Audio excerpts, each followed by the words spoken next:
Hello, I wanted to jump in and respond to some of the insights and ideas that you guys got from the YouTube video clip. There definitely is a lot packed in there. So I wanted to, two themes that I saw kind of come out that most of you commented on, and wanted to talk about those a little bit more and give you some additional resources if you would like to dig in a little deeper. The first thing I noticed, but several people mentioned the idea of it being a good assessor of children. You need to be a good observer of children, not just watching them, but observing them purposefully. And one of the main ways that you can document your observations is by doing what's called anecdotal records.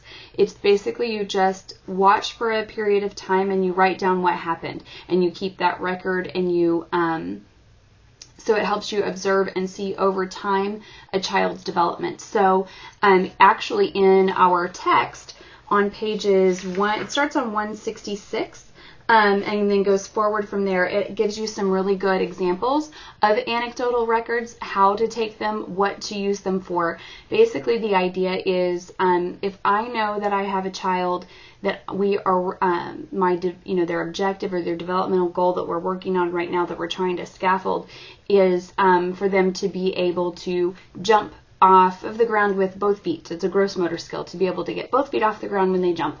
And so I know in our planning that we've planned, we're going to do a jumping game. And so I know when that is planned and when we're going to implement that, I'm going to be watching out for that little kiddo. So I'm going to see if he continued to pop, or whether he kept one foot on or both feet on the ground, or if he was able to master that skill. And I will write down that, and then I know, is that something we're going to continue to work on, or is it something we're going to count as a skill that he's got and that he'll just master some more.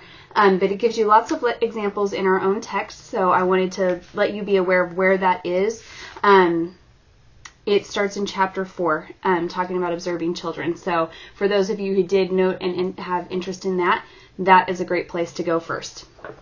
I also noticed that there, wanted to give you an additional resource about that. This book right here, let's see if you can see it.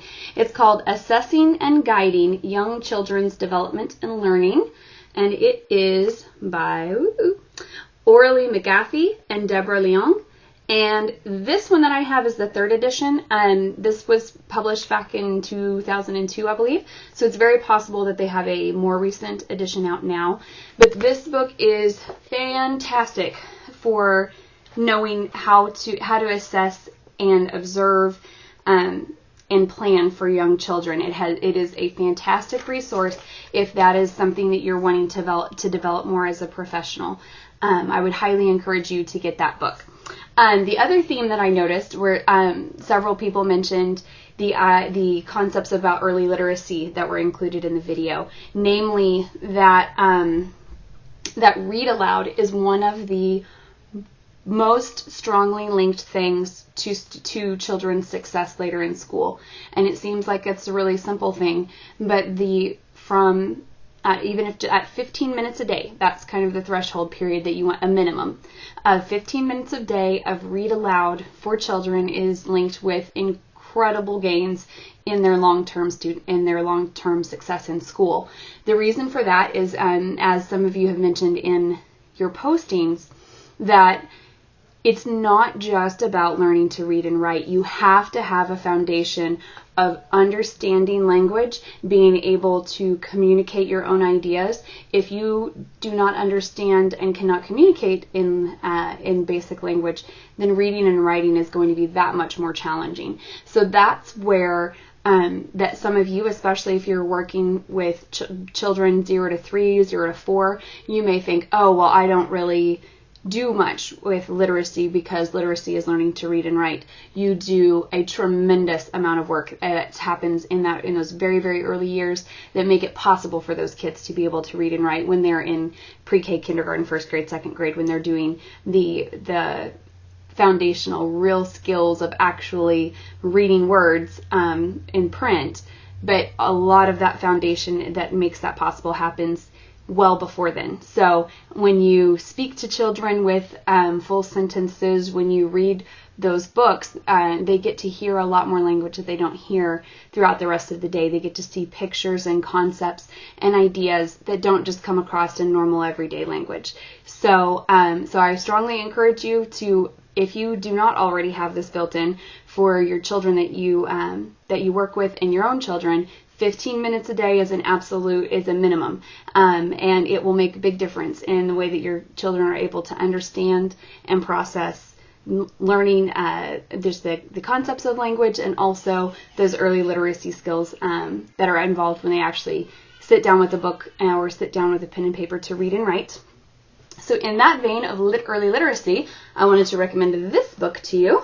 It is called Emergent Literacy and Dramatic Play in Early Education. This book is all about how to connect early literacy in your dramatic play over and over and over again every day. It's really, really fantastic suggestions by Jane Davidson.